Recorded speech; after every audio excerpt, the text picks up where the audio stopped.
Bismillahirrahmanirrahim. Assalamualaikum warahmatullahi wabarakatuh. Ketemu lagi dengan Bapak belajar di pelajaran biologi.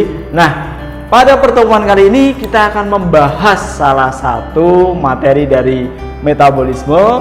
Bagian dari metabolisme yaitu anabolisme atau pembentukan bahan yang kompleks dari bahan yang sederhana. Nah, salah satu contohnya adalah fotosintesis yang akan kita pelajari pada kesempatan kali ini. Nah, dari semenjak kalian SD pun, nah SMP kalian pasti tahu rumusan ini, reaksi ini CO2 tambah H2O jadi C6H12O6. Nah, itu reaksi sederhana dari fotosintesis. Nah, kalau kalian belajar di kimia, tentu ada yang ganjil di sini. Nah, yang ganjil adalah di sini dari sana berarti dan bagilah kanan ini belum setara. Kita setarakan dulu. Nah, nanti kalau di sini 6 berarti di sini juga butuh 6. Kemudian hanya ini 12. Nah, ini baru ada 2 berarti dikalikan 6. Sama juga di sini dikalikan 6. Nah, kalau mau ditambahkan fotosintesis itu ada 2 komponen lagi, yaitu ada cahaya dan juga tentu adanya klorofil, ya kan? Nah, klorofil ini yang sangat khusus dari tanaman, di mana dia bisa melakukan fotosintesis. Baik, seperti itu. Nah, kalian tahu bahwa klorofil ini banyak terdapat di organ daun. Berarti kita geser sebentar ke bagian sini. Ya, ini adalah sebuah daun, anggap aja daun. Ya, seperti itu. Nah, daun ini adalah organ utama untuk melakukan fotosintesis. Tentu saja ada klorofilnya di sana. Oke, nah dari seberkas daun ini, dari sebuah daun ini kita potong secara melintang, ya kita potong secara melintang, jadilah ini. Oke, nah tentu bagian paling atas di bagian di sini, nah bagian atas ini epidermis, bagian paling bawah pun di sini juga epidermis. Kemudian nah, bagian yang seperti sel yang berjejer seperti pagar ini disebut juga jaringan tiang. Nah, kalau bahasa ilmiahnya kita sebut sebagai palisade. Kemudian di bagian tengah di sini juga yang agak gerowong-gerowong ini, nah ini yang disebut dengan spon atau bunga karang. Nah, kalau kalian perhatikan lagi, di sini terdapat titik-titik yang banyak berwarna merah, mungkin tidak terlalu kelihatan. Nah, ini adalah klorofilnya. Nah, dari gambar di sini dapat dilihat bahwa jaringan utama untuk melakukan fotosintesis adalah di bagian jaringan palisade atau jaringan tiang. Oke. Nah, sedangkan kalau spons ini yang berungga-ungga ini fungsinya selain untuk fotosintesis tapi bukan utama. Nah, ini sebagai tempat makanannya dan juga sebagai tempat CO2 dan H2O nya dengan sini. Oke, bagian bawah ada stomata. Nah, nanti ini harusnya sudah dibahas secara detail di kelas 11. Baik, seperti itu. Nah, yang kita akan bahas lebih lanjut adalah bagian dari kloroplas. Oke. Nah, di sini terdapat titik tadi. Nah, kita perbesar organnya, nah menjadi seperti ini. Ini adalah kloroplas. Oke.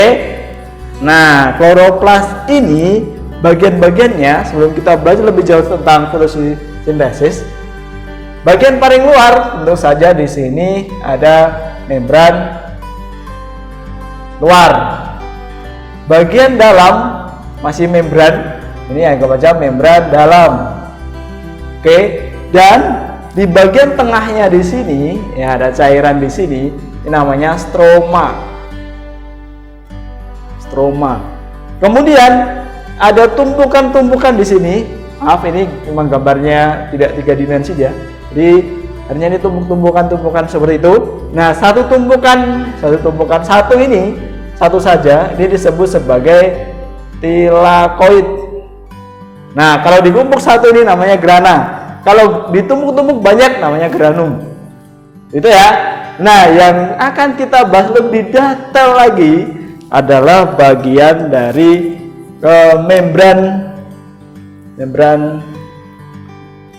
membran tilakoid. Nah, terjadi apa di situ? Ya, untuk fotosintesis terdapat dua buah reaksi, dua buah peristiwa secara garis besar. Ada light reaction atau reaksi terang dan juga reaksi gelap. Dua-duanya ini saling berhubungan satu sama lain sehingga nanti menghasilkan produk akhirnya ya adalah glukosa. Itu. Nah, kita mulai. Jadi di bagian sini, di bagian tilakoid inilah terjadi proses proses reaksi terang. Sebaliknya di bagian stroma di sini terjadi proses reaksi gelap. Oke, paham itu? Nah, kita mulai dari reaksi terang terlebih dahulu. Nah, reaksi terang ini utamanya terjadi pada bagian membran tilakoid.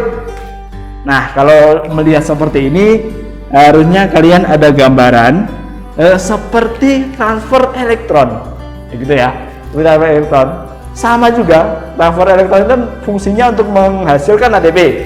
Di bagian sini pun ini juga menghasilkan ATP. Nah, untuk mempelajari ini kita pahami dulu bagian-bagiannya dulu. Oke. Nah, kalian di bagian sini yang diperbesar adalah bagian di sini, bagian membran tilakoid. Tentu bagian luarnya di sini adalah stroma. Stroma atau cairan dari kloroplas. Kemudian bagian dalamnya sini, bagian dalam dari tilakoid itu namanya lumen. Lumen tilakoid. Oke. Kemudian ini ada tentu saja ada membran fosfolipid bilayer ya, lihat sana. Nah, ada beberapa protein di sini juga. Nah, pertama di sini ada fotosistem 2. Tulis di atas saja ya, fotosistem 2. Nah, fotosistem 2 pusatnya adalah di P topikmen 680. Oke, paham ya? Kemudian selanjutnya di sini ada namanya plastoquinon. Plastoquinon nanti fungsinya sebagai tempat lompat-lompatnya elektron. Kemudian ada sitokrom. Nah, ini di sini ada sitokrom. Selanjutnya ada plastocyanin. Bagian di sini ada fotosistem 1. Nah, pusat reaksinya di P700. Oke, ini angka 700 dan 680 ini mengarah pada panjang gelombang yang maksimal untuk melakukan suatu reaksinya. Baik, di sini ada ferredoxin, kemudian ada NADP+ reduktase. Terakhir, nah ini harusnya kalian lebih familiar di transfer elektron. Ini adalah ATP sintetase. Ya, ini ATP sintetase. Itu nanti dihasilkan ATP di bagian sini. Baik, kita mulai reaksinya. Diawali dari adanya cahaya. Oke, ada cahaya diterima oleh fotosistem 2 dulu. Nah, di sini bagian dari ini ada pigmen-pigmen yang lain, pusatnya tapi di P680. Nah, elektron yang terkena pigmen, saya ulangi, pigmen yang terkena cahaya tadi, ini cahaya ya. Nah, cahaya, anggap aja ini cahayanya. Terus, nah, elektron di pigmen tadi akan loncat terus. Pokoknya loncat ke pigmen di sekitarnya. Loncat. Nah, sampailah dia di loncatan terakhir, yaitu di P680. Maka dia akan naik. Nah, anggap aja ini elektronnya naik seperti ini. Nah, terus dia akan loncat ke plastoquinon. Oke. Nah, terus berarti posisinya di sini kosong loh elektronnya. Betul. Nah, elektron yang posisinya kosong di sini diisi dari fotolisis atau pemecahan dari H2O, fotolisis, lisis pecah, foto cahaya. Jadi pemecahan air oleh cahaya, fotolisis. Nah, H2O dipecah menjadi setengah O2 dan 2H+. Nah, ini juga menghasilkan 2 elektron. 2 elektron tadi mengisi kekosongan di P-80. Oke, yang ditinggalkan oleh elektron yang loncat. Seperti itu? Paham ya? Oke, lanjut. Nah, dari fotosistem 2 dia loncat ke plastoquinon. Dari plastoquinon dia loncat ke sitokrom, ya, ke sitrokrom. Di sini. Nah, kemudian dari sitokrom ini loncat ke plastosianin. Nah, saat di sini kami lihat lagi harusnya. Nah, terjadilah pompa H+. Jadi energi loncatan dari elektron tadi digunakan untuk memompa H+ dari stroma yang awalnya di sini plus dipompa ke dalam lumen, sehingga H+ di bagian di sini ini lebih banyak. Paham? Oke, lanjut. Nah, terus dari plastosianin dia akan diloncat lagi ke bagian sini. Nah, tapi sebelum ini loncat, ini diawali dulu dari reaksi. Ada cahaya dulu. Nah, ada cahaya di fotosistem 1. Di fotosistem 1 nanti akan membuat pigmen di sini loncat-loncat. Nah, loncat ke pigmen yang lain, loncat ke pigmen lain, pigmen lain begini. Nah, sampai naik. Jadi anggap aja di sini energinya paling gede, dia loncat sedikit. Nah, dia juga semakin sedikit di bagian sini. Kemudian di bagian P17 ini elektron juga naik lagi, 2 elektron. Nah, ini naik ke ferredoxin. Oke. Nah, sama seperti tadi, karena elektronnya loncat, berarti ada bagian yang hilang elektronnya. Untuk menstabilkannya, nah, elektron dari fotosistem 2 tadi yang mengisi. Oke. Begitu ceritanya. Nah, sehingga di sini kosong, diisi dari elektron dari fotosistem 2. Oke, lanjut. Dari fotosistem 1 ya, karena terkena cahaya sehingga dia loncat ke ferredoxin. Nah, dari ferredoxin nanti loncat lagi ke NADP plus reduktase. Reduktase berarti dia NADP-nya akan menerima elektron. Aja ya, di NADP plus nanti akan menerima elektron dari sini, jadi dia NADPH.